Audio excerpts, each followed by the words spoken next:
examen. Mais je ne t'avais pas trop aidé pour tout ce qui est révision et préparer cet examen en apprenant ton cours et en connaissant tes notions. Donc, je me suis dit que ce serait peut-être utile pour toi que d'avoir une petite vidéo supplémentaire à ce sujet. Alors, je voulais juste te dire que, encore une fois, ce que je vais dire dans cette vidéo peut marcher ou ne pas marcher avec toi. On est tous très différents sur notre manière d'apprendre. Et ce qui compte, c'est de trouver la manière qui nous convient. Ce que je vais te dire durant cette vidéo, ce sont des méthodes qui marchent avec moi ou qui marchent pour d'autres personnes. Toi, ce que je te conseille, c'est de tester certaines et de voir ce qui te convient le plus, jusqu'à ce que tu trouves ta manière d'apprentissage idéale. Du coup, on peut commencer. Alors, j'ai ramené avec moi, j'ai retrouvé ça dans des vieux papiers. Ce sont des fiches de l'époque où j'étais en prépa. Enfin, une partie de mes fiches. Et encore, je n'ai fait qu'un an de prépa. Et ça, ces fiches-là doivent représenter sans doute seulement un tiers de l'ensemble de mes fiches. Et il y en a déjà pas mal. Donc, si je les ai ramenées, c'est parce que, pour moi, ce genre de fiche est vraiment une très bonne manière de revoir des notions et d'apprendre un cours. Je vais t'avouer que j'ai toujours eu du mal à apprendre des notions théoriques. J'apprends beaucoup plus vite lorsque je fais des exercices, lorsque j'ai un exemple concret. J'ai toujours besoin qu'on me fasse une image au final, avoir quelque chose que je puisse visualiser. Sauf qu'en prépa, c'est énormément de notions théoriques qu'il faut apprendre et savoir réutiliser. Ce qui peut évidemment aussi arriver à d'autres moments, à d'autres études. Donc, en quoi consistent ces fiches? Comment les faire et à quoi servent-elles? Eh bien, c'est très simple. Ce qui se passe, c'est qu'en général, ton cours est très détaillé. Il y a beaucoup de pages et souvent, une bonne partie ne te sera pas forcément utile lors de l'examen. Il y a une partie qui est là juste pour approfondir le sujet, mais en soi, tu peux te restreindre à certains points clés pour apprendre plus vite l'essentiel. Si tu veux développer, évidemment, tu pourras aller reprendre ton cours. D'ailleurs, je te le conseille.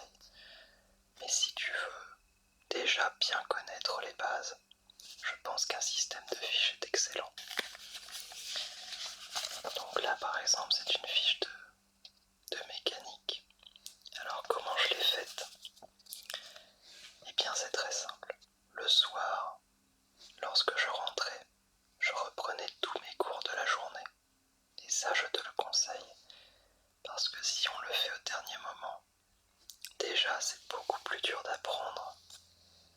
Et en plus, ça fait énormément de pages à relire pour au final créer des fiches qui ne vont pas beaucoup te servir. L'intérêt des fiches, c'est de reprendre chaque soir ton cours, de mettre une partie sur une fiche et de pouvoir la reprendre plus tard pour regarder vite fait ta fiche au lieu de ressortir tout ton cours et de rechercher les notions essentielles. C'est vraiment comme un post-it où tu marques les choses les plus importantes. mécanique. Par exemple, je devais apprendre les ordres de grandeur et du temps et des temps. Et par exemple, donc je l'ai noté, j'ai noté le nom du chapitre ici.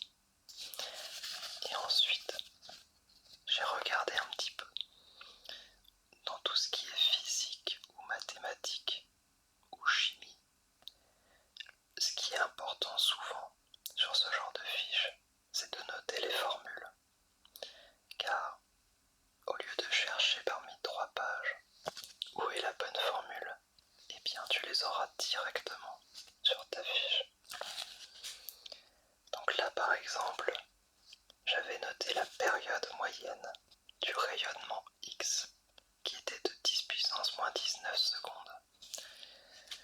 Je ne m'en souviens plus depuis, mais en tout cas, c'était très pratique pour moi de juste reprendre ce papier et de voir la formule, la valeur, de noter directement. Donc là, j'ai fait ça sur toute la première page. Je n'ai que des valeurs à mémoriser.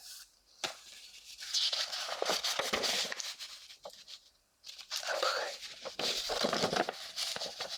là par exemple, en relisant mon cours, je m'étais dit que la définition d'un référentiel était importante, car il y a certaines définitions qui permettent vraiment de comprendre la suite. Et en plus, ce sont des définitions qui peuvent être demandées lors d'un examen par exemple. Du coup, juste en dessous, j'avais réécrit la définition pour l'avoir vraiment à portée de main. Et pareil, j'avais écrit la définition des degrés de liberté. Et enfin, ici j'avais remarqué qu'il y avait des formules pour par exemple l'expression du vecteur vitesse. Et j'avais du coup noté la formule ici.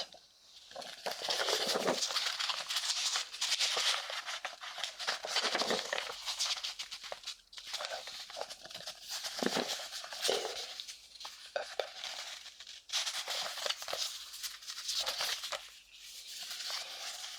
Donc ça c'était juste ma fiche pour la partie cinématique de la physique.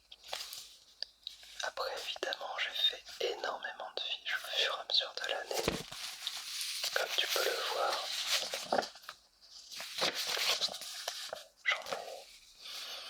je pense que j'en ai une bonne vingtaine ou trentaine.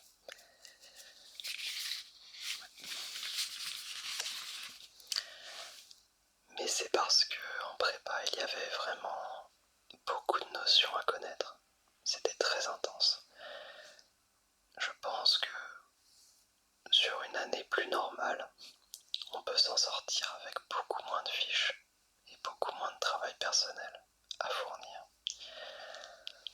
Par exemple au lycée, je pense que si tu travailles tous les soirs, je pense que si tu passes 20-30 minutes par soir à faire tes fiches et à revoir ton cours, je pense que ça devrait aller. Après, encore une fois, ça dépend de ta façon d'apprendre. Ça peut te demander plus ou moins de temps, ça dépend des personnes. Et ce n'est pas une question d'intelligence ou quoi que ce soit. Ça dépend juste de ta façon d'être et d'apprendre. Donc, je recommande vraiment chaudement les fiches, car je trouve que ça va vraiment à l'essentiel. Et en plus, pour moi, c'est plus visuel d'avoir juste ces notions importantes que de devoir regarder beaucoup de lignes et retrouver l'information au milieu.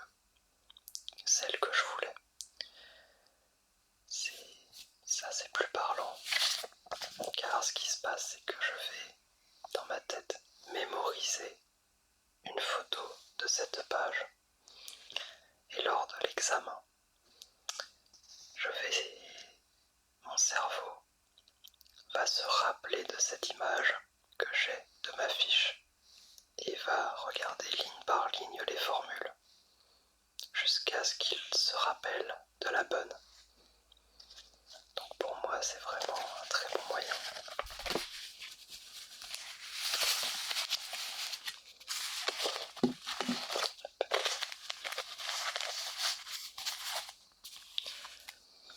Alors ensuite, je voulais te parler un petit peu de tout ce qui est livre de révision, livre d'exercice, donc ce qu'on appelle des annales. Moi, ça me parle énormément, car comme je te l'ai dit auparavant, j'apprends principalement en faisant des exercices.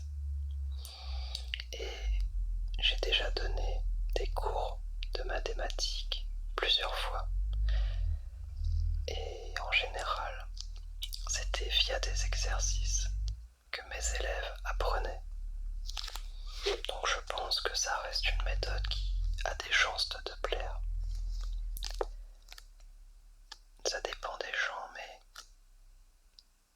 le théorique, pour moi, ça a besoin d'être mis en application. Et peut-être que c'est ton cas. Si tu aimes en tout cas avoir vraiment quelque chose de pratique en lien avec le théorique, eh bien un livre de ce genre peut vraiment t'aider. Alors là, comme tu le vois, c'est mon livre du brevet 2008, ce qui remonte déjà à 7 ans, l'air de rien. Mais pour autant, je suis sûr que les notions sont encore valables et qu'on pourrait tout à fait réviser le brevet actuel avec, ou en tout cas une bonne partie. Alors, comment ça se présente? J'adore ce son de page.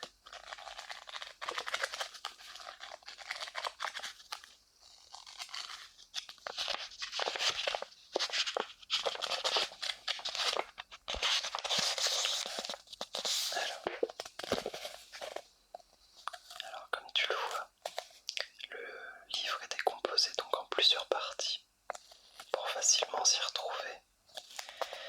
Et en fait, au lieu de te donner des noms de matières, des noms de chapitres,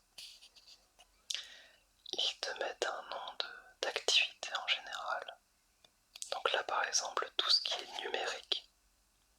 Et en dessous, ils te mettent dans le sommaire les noms des examens qu'ils ont récupérés pour les mettre dans le livre.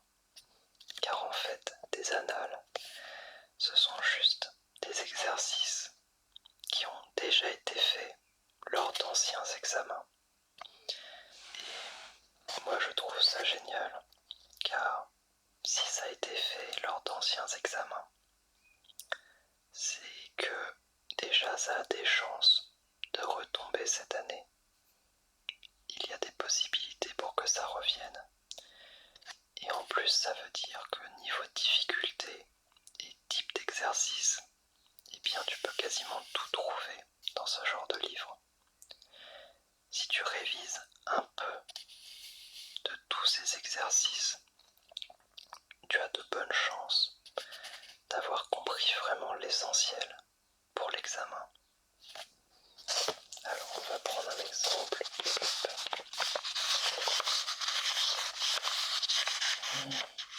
Et en plus ce qui est bien c'est que il y a donc les exercices et leur correction détaillée. Je vais te montrer ça tout de suite. Alors,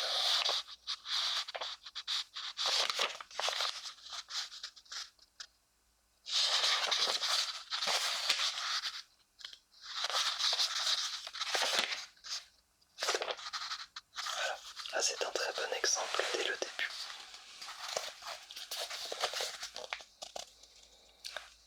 Donc là on a le premier exercice du livre qui est un QCM.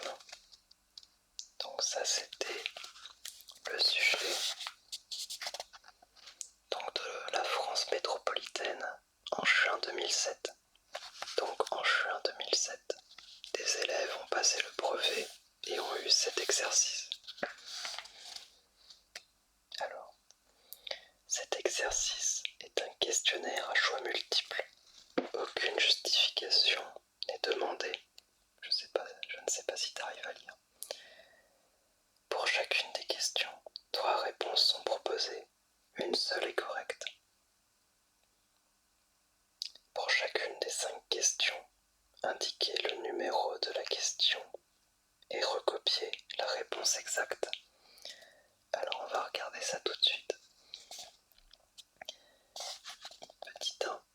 Quelle est l'expression développée de 3x plus 5 au carré? Est-ce que c'est 3x carré plus 25, 9x carré plus 25, 9x carré plus 30x plus 25? Alors, je connais la réponse évidemment, mais ce qu'on va voir c'est comment eux, ils l'expliquent. Donc là, ce que je te conseille, c'est déjà d'essayer par toi-même. Même si tu n'as pas d'idée, empêche-toi d'aller voir la solution au moins pendant 5-10 minutes. Vraiment. Alors, on va voir tout de suite ce qu'ils en disent. C'est juste à la page d'après. On a donc le corrigé. Alors, et là, il te donne les réponses vraiment détaillées pour chaque question. Et ça, je trouve ça excellent. Car tu n'as pas juste la solution, tu as vraiment le moyen de la trouver. On développe 3x plus 5 au carré en utilisant l'identité remarquable. A plus b au carré est égal à a carré plus 2ab plus b carré. Donc ça d'ailleurs, cette formule a carré plus 2ab plus b carré, eh bien c'est le genre de formule que tu peux noter sur une de tes fiches. Car a plus b au carré, c'est vraiment quelque chose dont tu peux être sûr que ça va tomber à ton brevet par exemple. Si jamais tu passes le brevet, bien entendu. Si c'est déjà fait, eh bien je suis sûr que tu as eu à le faire. Et là on voit donc, ils te mettent donc la formule qui vient du cours et l'application en dessous. Donc A ça devient 3x, B ça devient 5, et donc on obtient 3x au carré plus 2 fois 3x fois 5 plus 5 au carré. Et donc on a 9x carré plus 30x plus 25.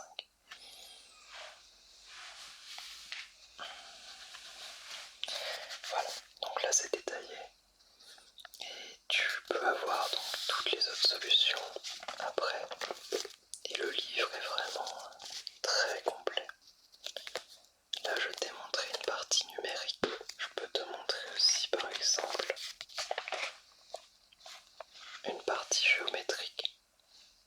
Donc avec construire un cercle C par exemple. Voilà. Et il n'y a pas besoin de faire tous les exercices non plus évidemment. Mais si tu en fais, tu vas voir que au bout d'un moment, certains exercices vont être très similaires à d'autres. En fait, en mathématiques ou dans d'autres matières, les exercices sont plus ou moins toujours les mêmes, mais avec des valeurs différentes.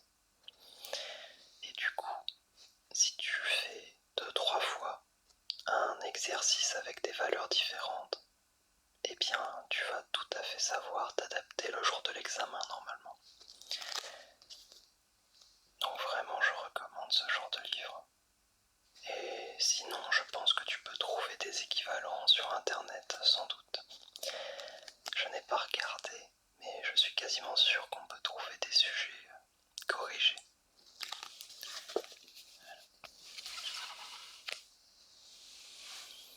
Donc ça, c'était des méthodes qui marchaient pour moi en tout cas, pour tout ce qui est apprentissage et mise en pratique de ce que j'ai appris. Ce que je peux te conseiller d'autre aussi, donc là ce sont plus des petites astuces un petit peu plus morales on va dire, sur le mental. Donc déjà, il faut que tu travailles régulièrement. On a dû te le dire et je sais que ce n'est pas facile. Je ne vais pas te mentir, j'ai toujours eu du mal à travailler régulièrement jusqu'à ma prépa quasiment. Avant, je pense que c'est le cas de beaucoup d'élèves. J'aimais beaucoup faire au dernier moment et sinon je ne travaillais quasiment pas. Mais je le regrette car ce n'est vraiment pas une bonne idée. Et je suis maintenant bien placé pour le savoir car j'ai vu à quel point j'ai pu progresser et à quel point c'était nécessaire pour moi que de travailler régulièrement. Si tu travailles un petit peu tous les soirs, tu n'auras quasiment pas à travailler avant l'examen. Alors que si tu n'as pas travaillé avant l'examen, tu vas devoir énormément travailler juste avant, voire plus que si tu avais travaillé tous les soirs. Et au final, tu vas oublier une bonne partie de ce que tu viens de revoir. Car ton cerveau n'aime pas avoir trop d'informations d'un coup. À un moment, il va en oublier une partie. Alors que si tu le fais petit à petit, eh bien, tu vas retenir beaucoup plus facilement l'ensemble. Excuse-moi pour le bruit. Donc, déjà, essaye de revoir un petit peu tous les soirs. Ensuite, ce que je te conseille, c'est de ne pas faire de trop grosses sessions d'un coup. Oui, ça peut sembler bizarre. Je ne te conseille pas de travailler en soi. Mais en fait, si, je te conseille de travailler, mais de limiter tes sessions. Car on a une durée d'attention qui est plus ou moins limitée selon les personnes. Mais dans tous les cas, elle est limitée. Il y a un moment où, pour faire simple, imaginons que apprendre une notion te rapporte un point, comme ça. Eh bien, au début, il va te falloir peut-être 5 minutes pour avoir un point, apprendre une notion, car ton cerveau est frais et prêt à apprendre. Mais au bout par exemple d'une heure, eh bien, il va te falloir peut-être 10 minutes pour apprendre une autre notion, car tu es fatigué et ton cerveau va commencer à bloquer un petit peu. Et plus tu vas tenter de faire des grosses sessions d'un coup, si tu te dis, ce n'est pas grave, je vais travailler 5 heures et tout ira bien, eh bien, tu vas perdre énormément de temps au final sur des choses que tu aurais pu apprendre beaucoup plus vite. Au lieu de travailler 5 heures d'un coup, je te conseille plutôt de travailler 5 fois 1 heure. Et n'hésite pas de faire des petites pauses récompenses. Par exemple, une demi-heure, 1 heure de pause. Pas plus, quand même.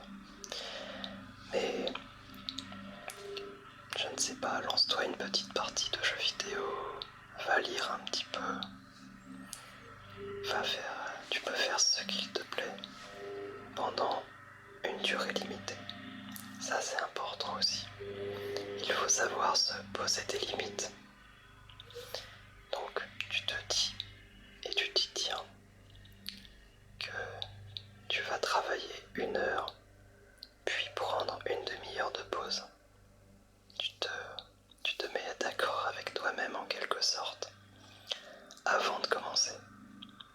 Et tu te mets par exemple un chronomètre ou une alarme pour t'y tenir.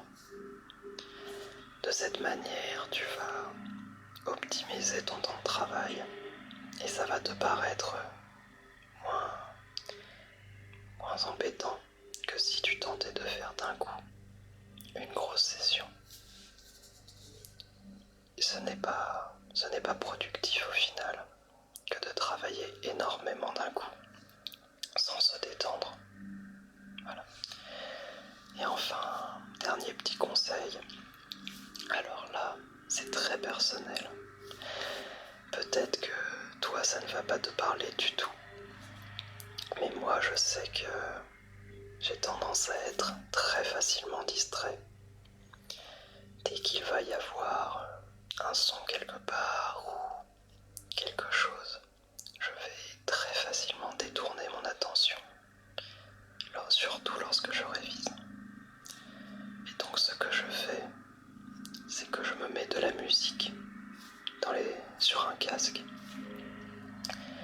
Par contre, je me mets de la musique sans parole, car si tu mets de la musique avec des paroles, eh bien, tu as de grandes chances de te concentrer sur les paroles, même sans faire trop attention. Alors que si tu mets juste de la musique sans parole, eh bien je trouve que ça bloque un petit peu ton attention, ça t'empêche de trop t'évader. Et en même temps, tu ne te concentres pas non plus trop sur la musique. Donc je recommande des musiques assez calmes, juste de quoi occuper en fait ton attention. Voilà. Alors, j'espère que déjà tu n'entends pas la tondeuse du voisin depuis 10 minutes. Je suis navré si c'est le cas. Je vais voir ce que je peux faire au montage. Et sinon, j'espère surtout que tu as apprécié cette vidéo et éventuellement qu'elle t'aura aidé d'une quelconque manière. Même si ce n'est que en te relaxant un petit peu un soir, j'en serais déjà content. Je te remercie beaucoup en tout cas de ton attention et on se retrouve très bientôt. Allez, au revoir. Essaye juste de prendre confiance en toi. Tu ne vaux pas moins qu'un autre. Du tout. Ne t'inquiète pas. Ensuite, pour les examens